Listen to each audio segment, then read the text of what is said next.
All right. I've got a request by Martin one more time.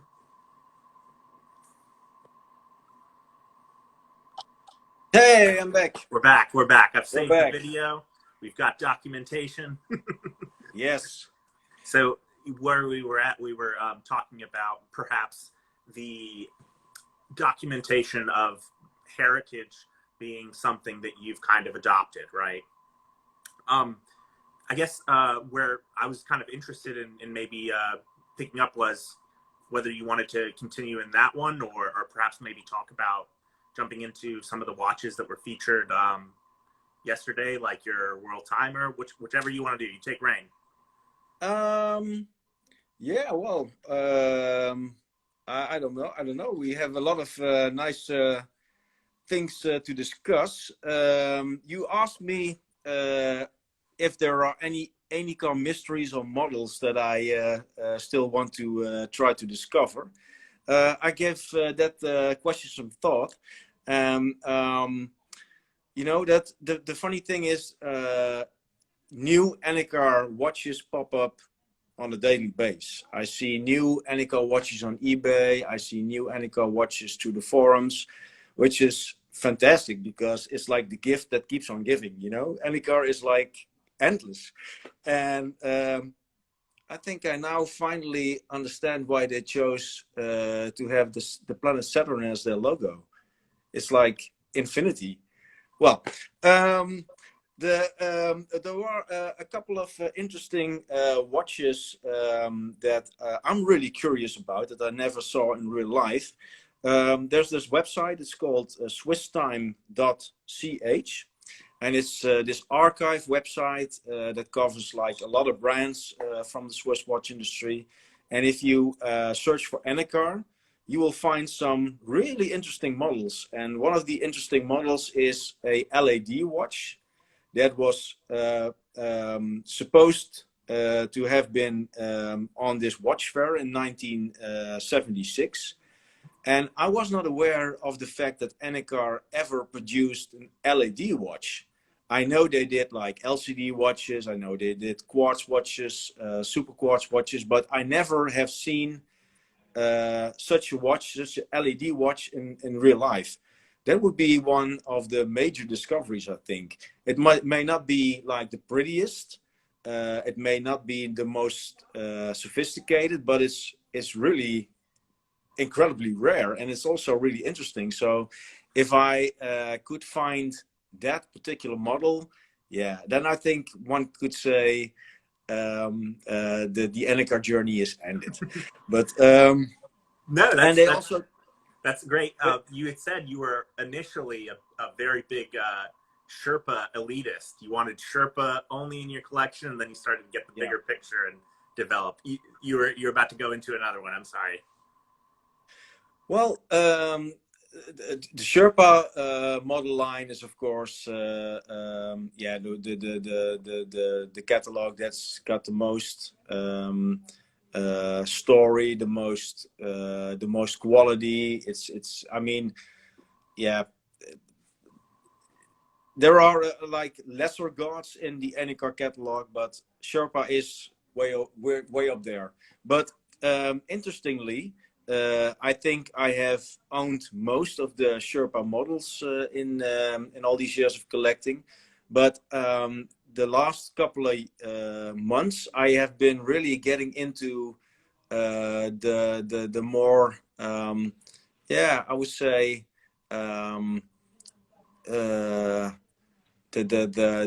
not the cheaper ones. No, that's not a good way to put it. But for instance, the one I'm wearing right now. Look, this is a DDM. It's from the 70s, and it's a TV shape watch case, and it's got this beautiful dial with this really sophisticated gradient in color. It matches my shirt.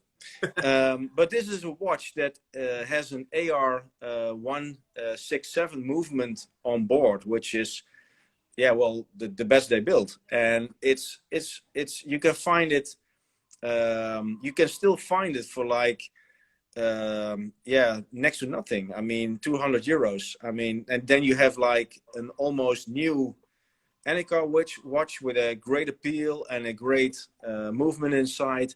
And that's what makes collecting fun, you know. I'm not a millionaire. I have to work for a living. The way the prices of Enicars have developed, I'm not able to buy most of the watches anymore, but I can buy these kind of Enicars, which are also sexy, distinguishing, interesting, and that's what makes this hobby of collecting Enicars so special. You know, there's an Enicar for every wallet, I think. So yeah. I think that that same sentiment was mentioned in the book, and I'm not sure what the woman's name was, but I believe she worked for MIH, the museum, and she had said something to the effect of, these watches from the 70s, you know, you couldn't give these things away at one point, right? But now they're becoming retro and in vogue, and people are starting to say, oh, this is vintage, this is cool. So like, it's even with the Star watches, you know, those definitely have a dated look, you could say. A bit dated, oh, maybe. No. They're well, you might think they're dated. I think they're actually pretty modern, you know, because back then when they were introduced in the mid 60s, it was like top notch. Everything, it was like the best any car could possibly make. The watch case was really distinctive. It had this volcano shape with a number of variations of texture. The movement was just introduced, sapphire crystal, high quality. They marketed these watches as their top line back then. Yeah. They were even more expensive than the Sherpa OPS, to name one. They were even more expensive than the chronographs, because they really believed that this watch line was like their their money maker, their cash cow. It turned out it was not really received very well.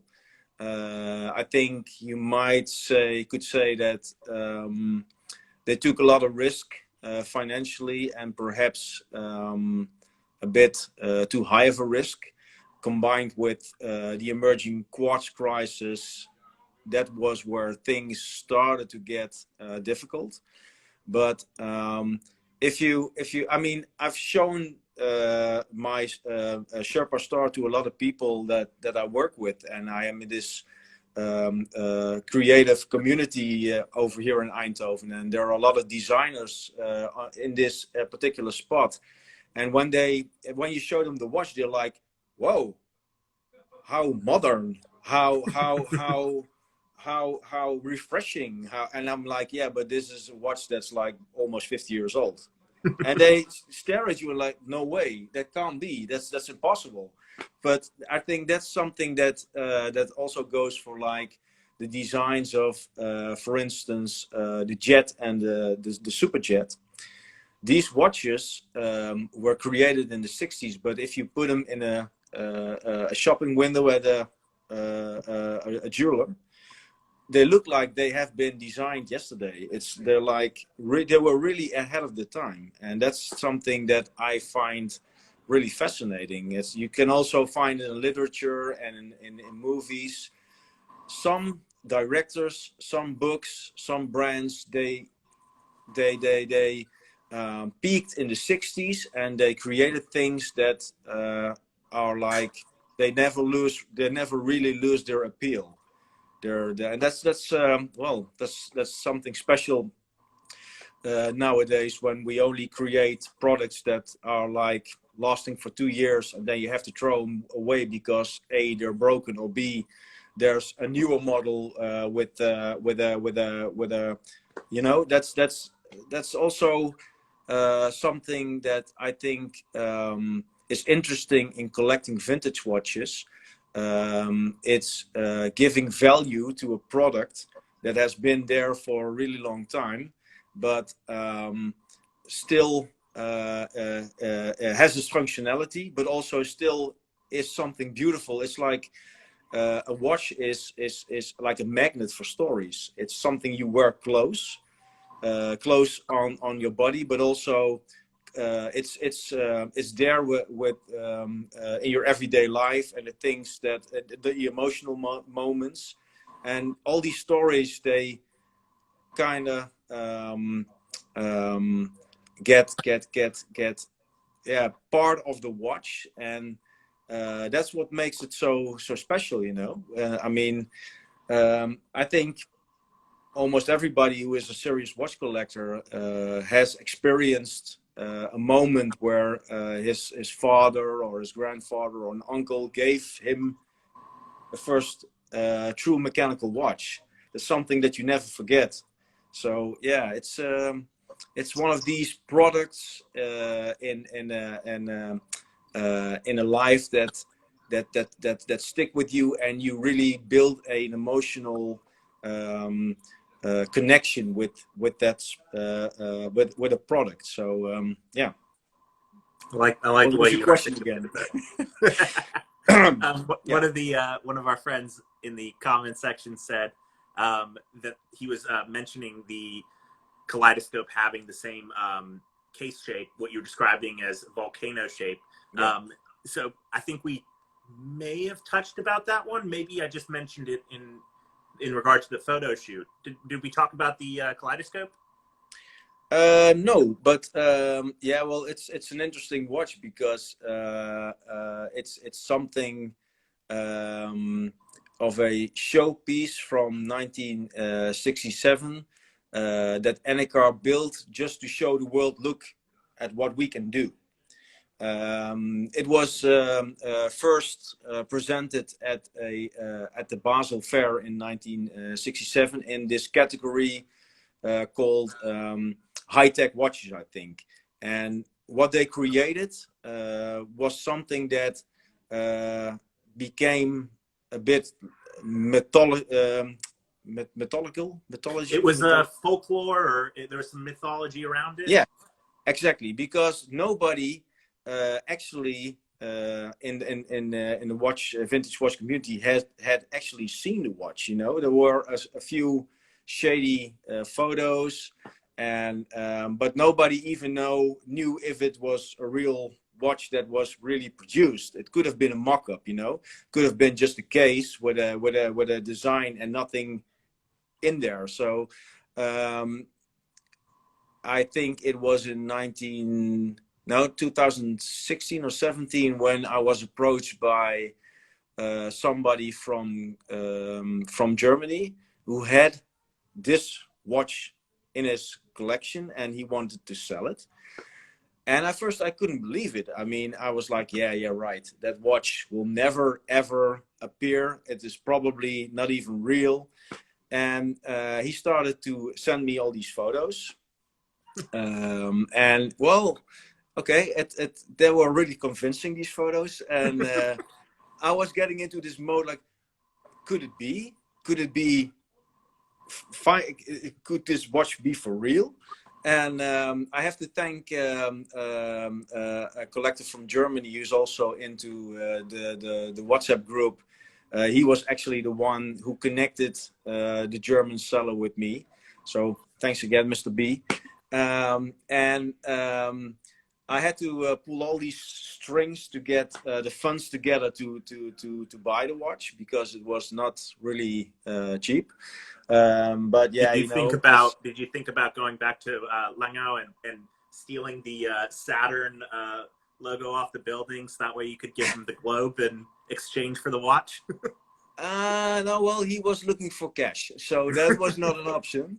Yeah, well, actually, the reason why he sold the watch was because this guy has had family in Greece, and they were really hit really hard by the economical and financial crisis in Greece. As you may know, Greece is a part of Europe, but they were hit extremely hard by the financial crisis in 2008. and a lot of people in Greece got unemployed, and they had to sell their belongings. And I think I'm not really 100% sure how the story exactly goes, because this friendly guy, it was really hard to communicate with him. But from what I understood was that this watch came from somebody who worked in Enicar's management. He was originally from Greece. He got the watch from Mr. Racine. He held on to it for a pretty long time, and then because of lack of money, they had to sell some of the things that would actually be valuable, and this watch was one of those objects. And we met in Cologne in Germany to have the handover taken place. I was extremely nervous because you know, with these things, a lot can go wrong. Yeah. When you have finally found that one grill watch that you definitely need in your collection, then all these bad things start to happen. You know, people get sick. They have to cancel a meeting. Their cat dies. Well, a train does not run. Everything that can go wrong will probably go wrong. So when I was about to meet the seller in Cologne, he was coming by train, but it was really there had been a really huge storm that night, and it was not clear if the trains would even ride, you know.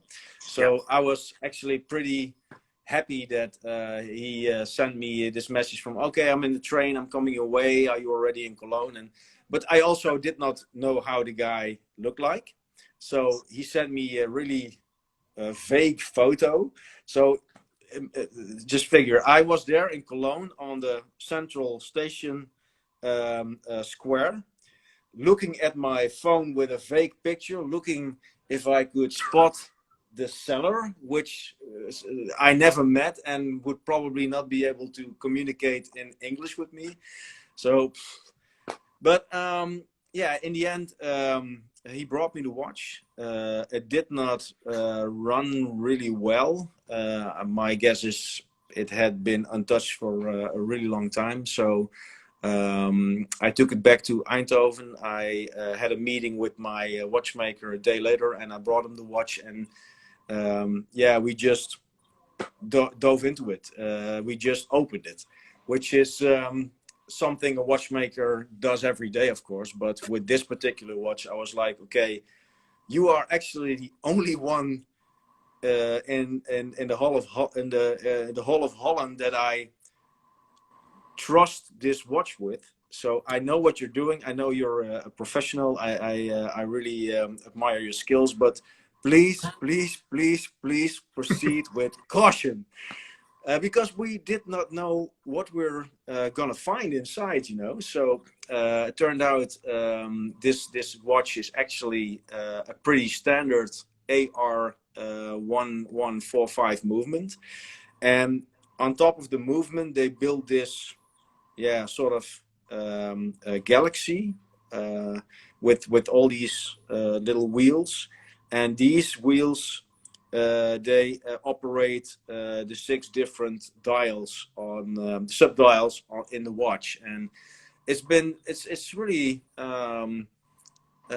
pretty well engineered, because on the outside of the dial you have this ring with 64 names of cities, which were like important cities back then. So we have, for instance, Paramaribo in well, it's also on there, and it's interesting.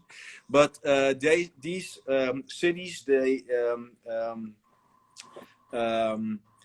correspond with one of the 6 subdials on the watch. And I think the museum in La Chaux-de-Fonds, the National Watchmaking Museum, they have bought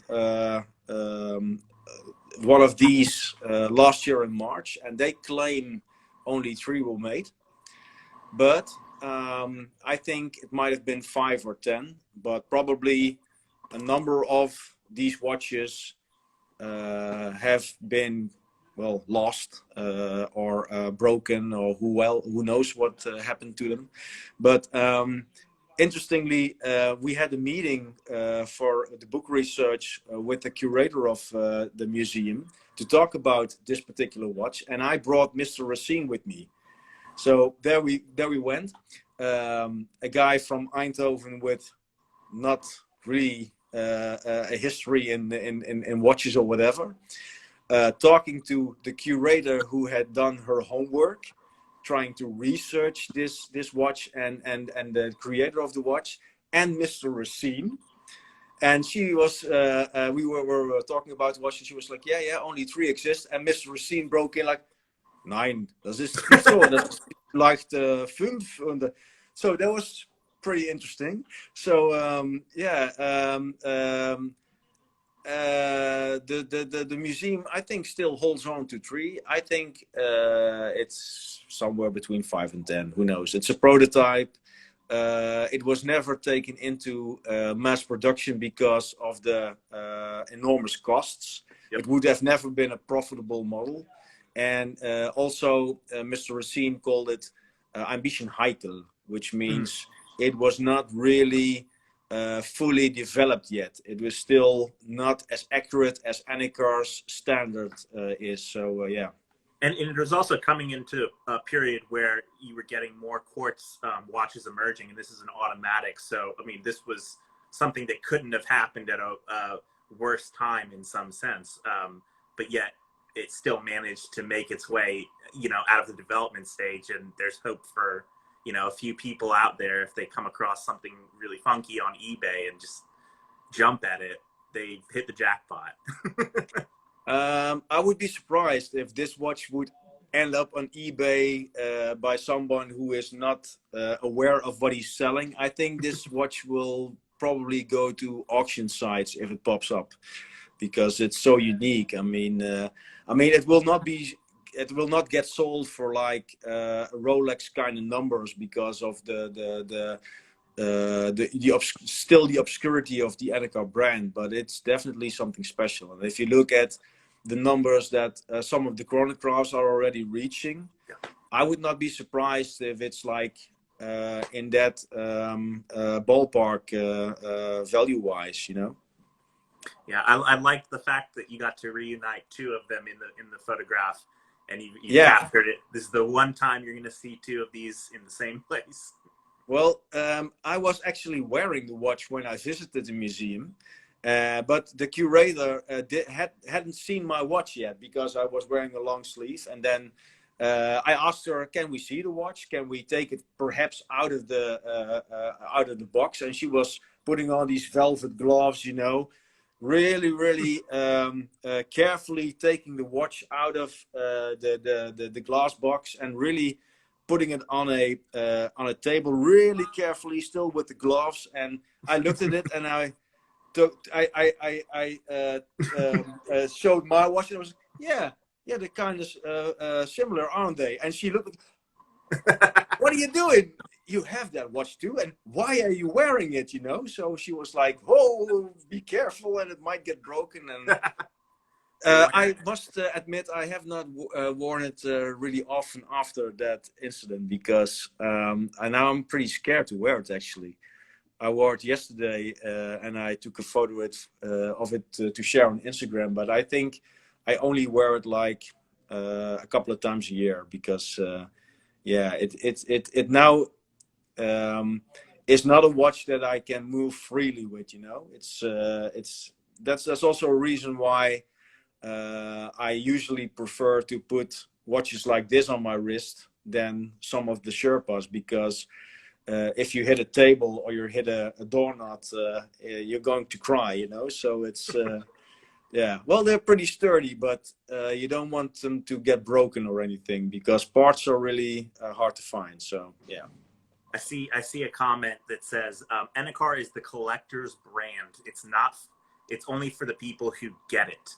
Why do you think that Enicar has such a special place for the people that have that, you know, that inkling of, okay, this is where it's cool. This is the brand. Yeah, well, if you take a look at some of the models, for instance, the Guide, you can. I think it's safe to say that it's not for every taste. You know, it's got a lot of colors.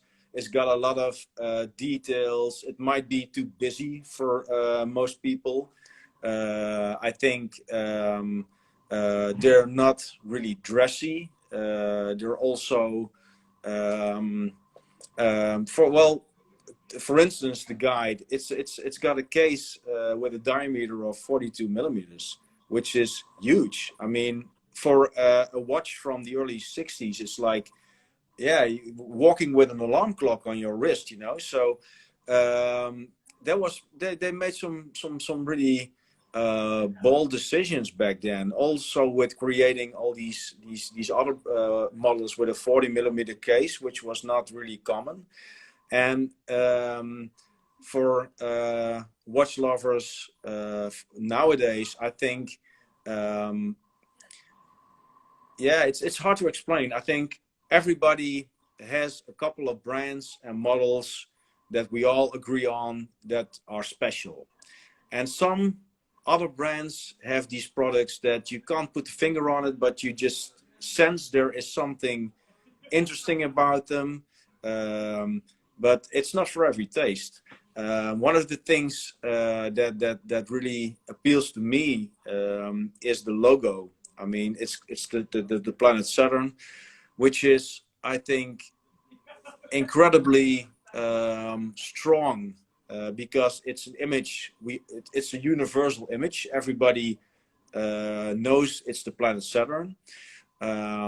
It's got this promise of endless infinity, discovery. It's a really it's a logo with a lot of layers.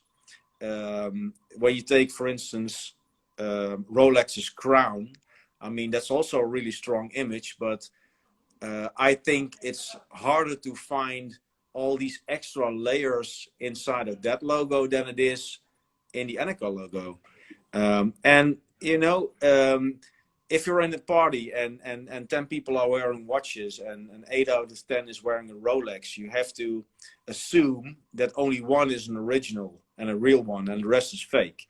When you wear an Enicar watch to a party, first of all, nobody has ever seen that watch, and second, you have a great story, and you know, it's a brand for people who like to yeah, take a risk, separate themselves from the crowd, and yeah, I happen to be one of those people, I guess. Are there any other brands that have your heart? Yeah, I think Lip, the French brand, produced some really interesting watches because they were also not afraid to experiment design-wise. Many people will know the model line that has been created by Roger Talon, you know, the designer. There are really interesting models in there, I think. Also, the Nordic Ski is a really nice model created by Lip. It's got the super compressor case with the two crowns, which is really awesome. And I also have a weak spot for all the space age watches from the 60s. I've written this down because I want to make sure the retro watches. Yes, exactly.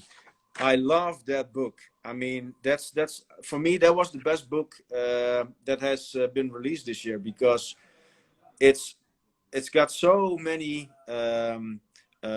models that we know and love, but also all these more obscure watches that are in the same space age vein. I love the book. I love the research. I love the photography, and yeah, those watches, they're you know, it's like it's hit or miss. You hate them or you love them, and I like that, to be honest. Yeah, there it is. There it is. Yeah. If you haven't bought the book yet, buy it. We'll tell Mitch that you endorse, and look what's on the cover. Of course, yeah, Enicar. it's one of the spacey Enicars. And there's this also another brand that's got this huge heritage, but I think it's been off the market for a short time. It's back now. It's called Fortis. Yes. And Fortis is located in Grenchen. That's really near to Lengnau. So when I went there for my research, I spent a lot of time in Grenchen. And when you take the train to Grenchen and you step out at the station, then you're looking straight into the building of Fortis, which is a fantastic building. It's I don't know what the style is called. I think no, it's not Bauhaus. It's oh, I'm beautiful. sorry. Yeah, it's Germanic, beautiful building. Yeah. Germanic, I guess Germanic architecture kind of is like Bauhaus, more constraint. Yeah, I'm to be honest, I don't know what the style is called, but it's a beautiful building. It's got the Fortis brand name, which I like. I like the font of the Fortis brand name really very much. It's really strong. It's got the name on the entrance, and the building is actually yellow. So that's interesting. And they created one of my favorite chronographs, which is the Marine Master from the late 60s.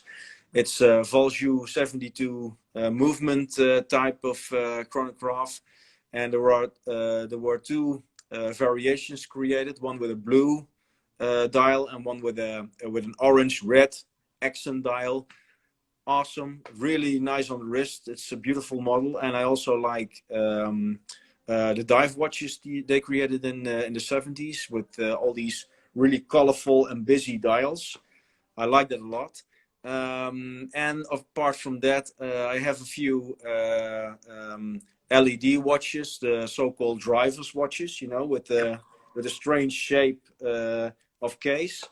Yeah, and I think the brands that really appeal to me are the smaller brands, the brands that really try to create something special apart from the mainstream back in the day. So that's the kind of watches that I keep an eye on. Awesome, that's very cool. And I don't want to take up your entire evening. I know you have to play darts.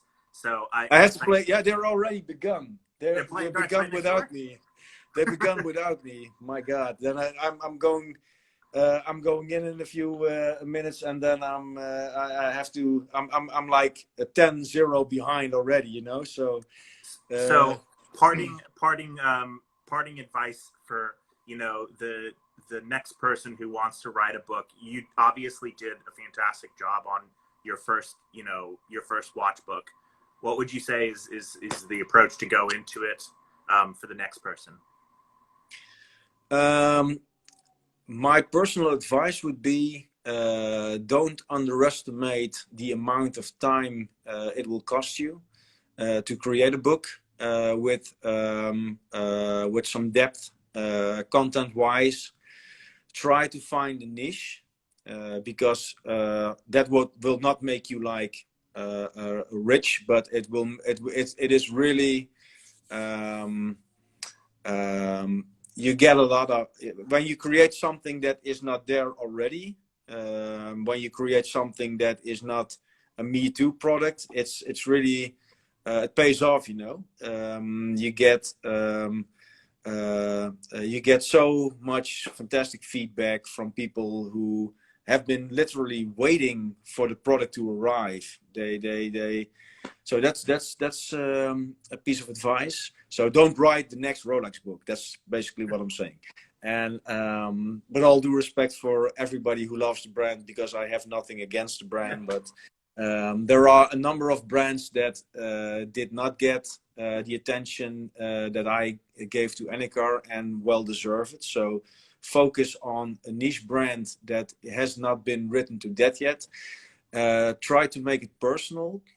Would be some advice I'd like to give. And yeah, you just have to dive into it. I mean, I went to Switzerland with basically nothing, you know, with one lead to possible interviews, and for the rest nothing. But if you are passionate, if you're focused, then people will tap onto that energy and they will help you, you know.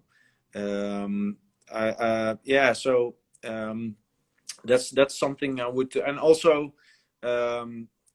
design wise, you will have to spend a lot of time with your designer if you're making an independent book like I did. I mean, I haven't used the publisher, so I chose my own designer. And